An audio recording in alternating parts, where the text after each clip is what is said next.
Hello, and welcome to Writing Quest. My name is Brennan Pugh, and in today's episode, we're going to talk about Scrivener, give a little bit of an overview, and talk about how to use it. Huzzah!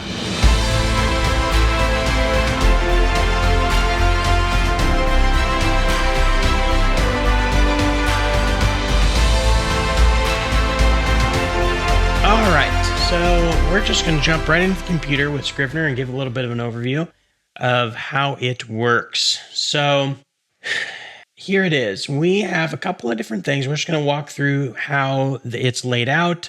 And then in future episodes, we're going to get into each of the specific features. So this is just going to be an overview. Over here on the left-hand side, we have what is called the binder. And the binder is where everything gets stored. So this is where your manuscript is. This is where your outline is, your formatting, novel format. This is my book of Wolves and Wizards. And has all of your extra stuff. It has your characters and places, all your notes, everything you need there. Templates, any research that you may be doing, and the trash of things that you have gotten rid of, but you want to still access. So the binder is basically the one-stop shop that has everything you need. Everything that is a part of your story and everything that you're doing is in the binder. It's where you can organize it. You can make things into different folders and scenes and everything. We'll get into more about how it works in a later episode, but that is the first part of it. Up here on the top, we have the toolbar, and the toolbar gives us all sorts of information. We have where you can add new sheets, new documents. You can hold this down. You can get your templates over here. You have a trash button, you can attach files, and then you can have this quick reference panel to reference any kind of documents that you want to pull up off to the side. Here in this little information bar, you have a couple things. You have, depending on what you click on, it'll show you, the thing that you are in, and it will also if you hover over it, it gives you your word count for the session, your word count for the whole book. You can click on it and you can use it as a search bar. A lot of things going on with that whole toolbar situation there. Over here, we've got 3 buttons that give you 3 different views for the main window here. You have the documents view, which shows whatever document you have selected. So if you click here, this will show you this. If you have this, it will show you that.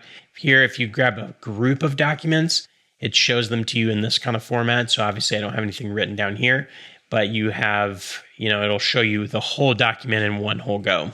The next view is the Corkboard view, and this essentially is where, this is a really cool feature. I really love this whole feature. Essentially, this is where you can put down a bunch of ideas, you can drag things around, you can move them into a different order.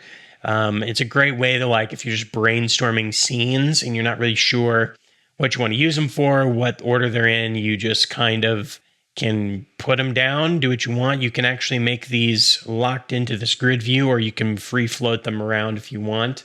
And it shows you whatever you're working on. So in this, I have Act 1, so it shows me all of my chapter synopsis for that act that I've planned on. If I go into the prologue folder, for instance, it shows the different documents that I have in there, so I could have different, however many documents I have in that one chapter folder.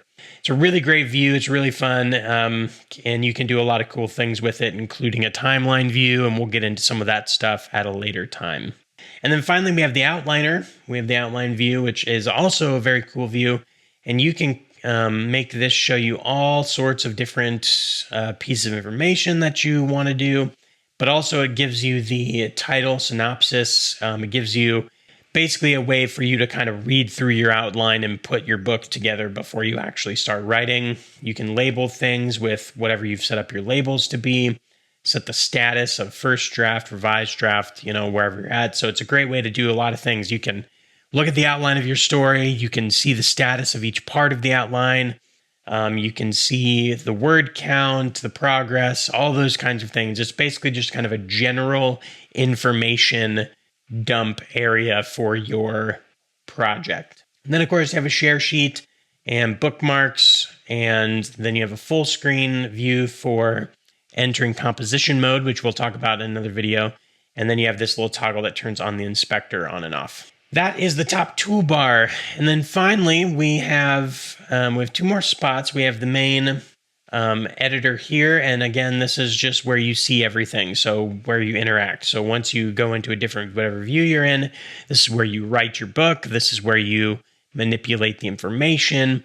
It's basically just the main window for interacting with the project. So you have all these different things that, affect what you see here. And then this is the main window that you interact.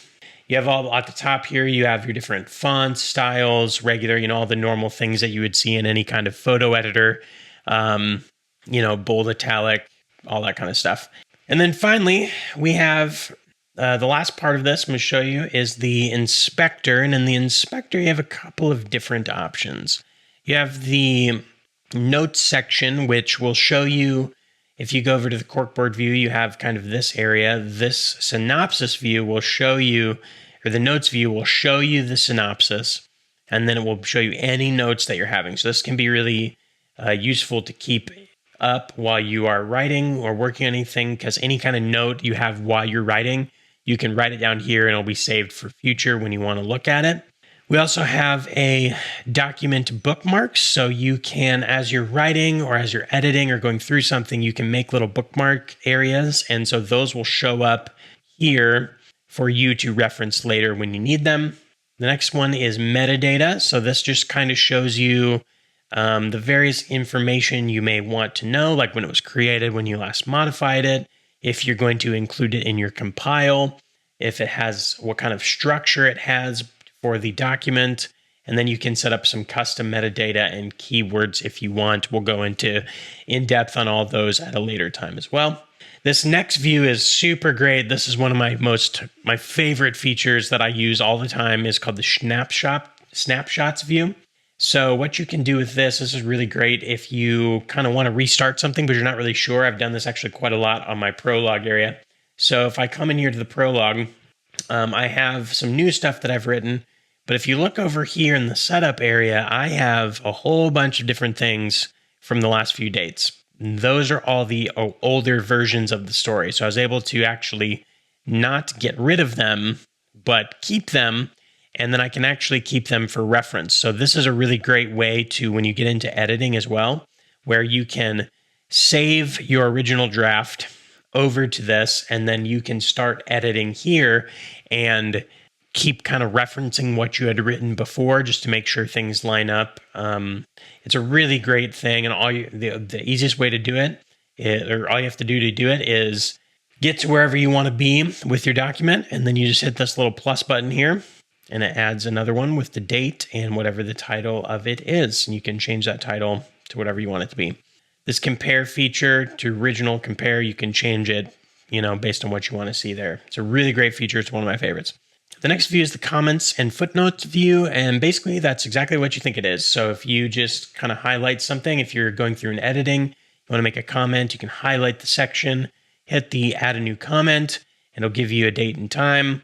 And then of course you can add in whatever you want and make whatever comments you need for whatever notes you might need for editing, or if you're writing your first draft and you think of something, you can put it in to go back to a different place and add in whatever idea you had. That is it for this episode of Writing Quest and this overview of Scrivener. In future episodes, we're going to go into each one of these areas of Scrivener a little bit more and a little more in depth. So watch for that. Thank you so much for watching. Like, comment, share, and subscribe if you have not already. Let me know if you learned something or if you have any questions. Love to talk to you. And we will see you next time on Writing Quest. Huzzah!